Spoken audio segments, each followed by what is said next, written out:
At the Gerontological Society of America conference today in Austin, there was a workshop about the impact of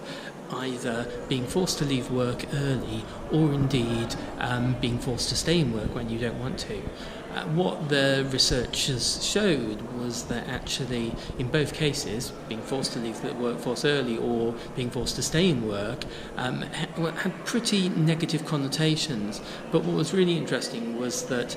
actually the more negative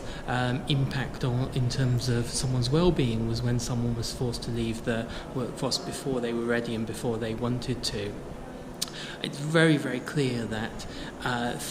from the researchers that there's very strong evidence that having meaningful occupation, actually continuing to work, it can be pretty good for us in old age. And I think one of the reasons we want to run a workshop at our own conference, at the Future of Aging conference, on the Aviva Midlife MOT is because actually it's very clear there's a big role for employers here, that if we're seeing 20 to 30% of the population either retiring unhappy or retiring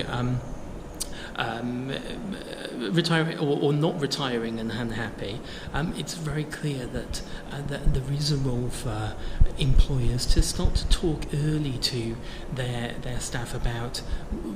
what they might want to do, how they might want to continue to work, engage people in some of the discussions about how they might see their last 10, 15, 20 years of working lives. So I think it's really going to be interesting to see the extent to which the midlife MOT has been working for Aviva and whether or not it might actually help tackle this problem of people finding that retirement isn't all it's set up to be and suffering as a result, or indeed people find themselves working much longer than they'd like to. So